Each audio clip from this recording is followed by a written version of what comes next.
경제 신문을 읽어줘. 22년 10월 24일부터 10월 29일까지 부동산부터 12억 아파트까지 중도금 대출 받는다. 4달 규제지역 더 풀기도. 금융부문 리스크 전이 차단 나서 청약 담청자 기존 주택 처분 6개월에서 2년으로 늘리기도. 건설업계 양도세 면제 등 파격 조치 나와야 미분양 해소. 일단 10월 27일 부동산 거래 정상화 방안 주요 내용을 말씀드리면 15억 초과 주담대 허용. 내용은 투기과일 지구 내 무주택 1주택자 기존 주택 처분 대상 허용 LTV 50% 시행 시기는 내년 초. 무주택자 LTV 50% 무주택 1주택자 기존 주택 처분에 대한 집값에 무관하게 LTV 50%로 일어나 내년 초.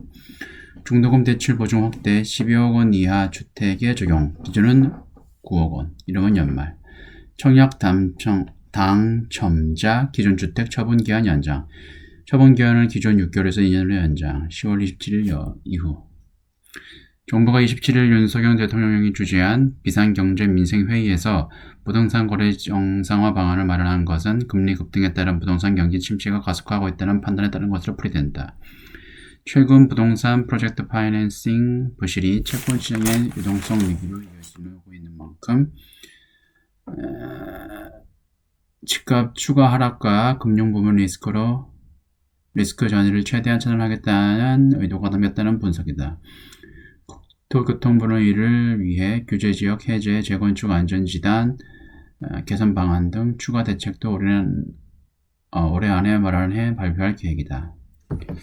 채권 안정 펀드라 해가지고 최근에 김진태 강원도지사가 헛발질 해가지고 지금 50조 플러스 알파를 추가로 투입을 해야 됐죠. 2천억으로 해결될 것 같은 경우에는 원래 지방채, 국채 같은 경우에는 외국에서 봤을 때는 뭐 국채나 지방채 뭐 별로 큰 의미가 없거든요. 그런데 지방채 국가에서 이거 지급을 못 해주겠다, 보증을 못 써주겠다 이러니까 회사채, 한전채 이런 것들이 전부 다 쇼크가 온 거예요. 그래서 돈맥 경화가 생겼다고 합니다.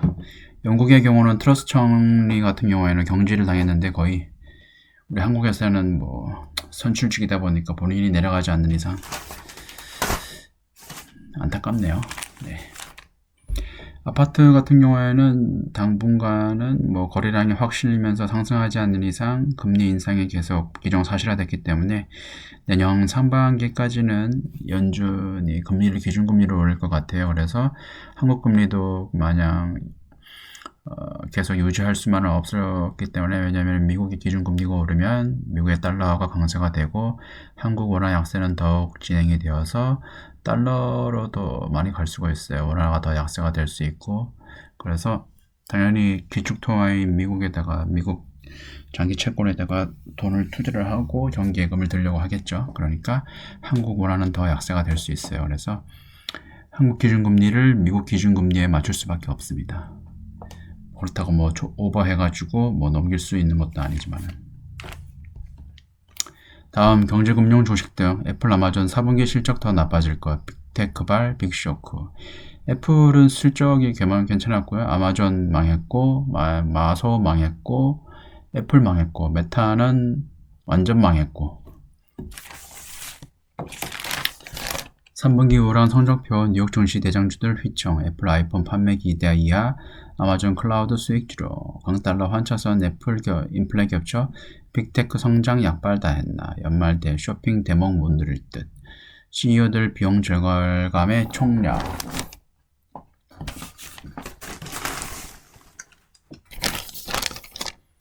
실적 부진은 빅테크 기업 전반의 문제다. 앞서 3분기 실적을 발표한 알파벳과 마이크로소프트, 메타도 어닝 미스를 냈다. 지난 26일 실적을 발표한 MS는 클라우드 애저 매출 증가율이 35%, 전년 분기 40%보다 둔화됐다. 어제 제가 애플 같은 경우에 PER을 계산을 해보니까 한 18배 되는 것 같아요. CEO가 아니라 PER이 애플과 마소 같은 경우에는 한 20몇 되는 것 같고요. 아직 제가 봤을 때는 PER 기준으로만 봤을 때는 구글이 많이 저평가가 되었는데 그런데 웃긴 거는 메타 같은 경우에는 PER이 거의 10 미만으로 더 떨어졌어요. 거의 뭐 가치주 거의 평가 수준인데 가치주 수준인데 근데 지금 뭐 CER이 아니라 메타 CEO 같은 경우에는 거의 이사회가 60% 이상이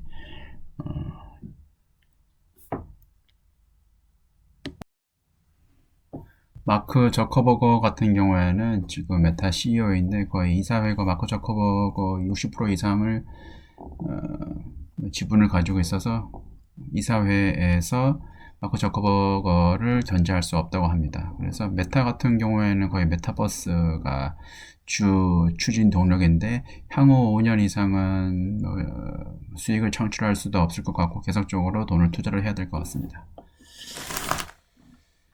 그리고 중앙면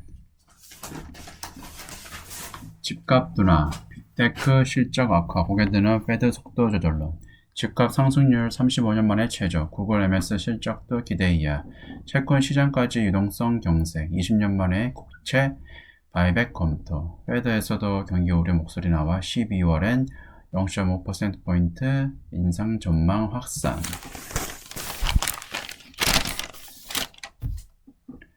주택 가격 상승세 둔화와 소비 위축, 기업 실적 악화 등 미국의 경기 침체 조짐이 뚜렷해지고 있다.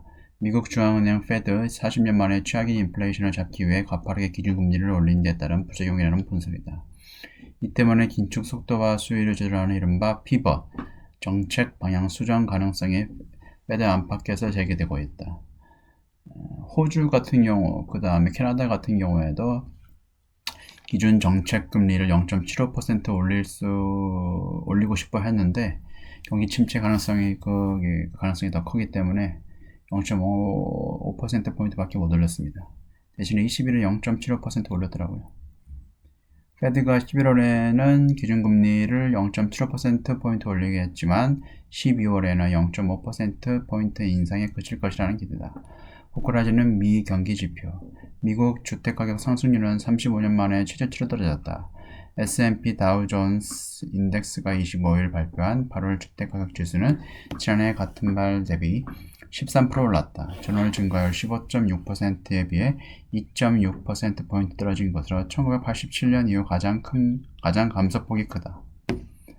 S&P 상무는 미국의 주요 20개 도시 모두에서 상승세가 둔화했다며 집값 상승률이 22년 봄에 이미 정점을 찍었다고 말했다.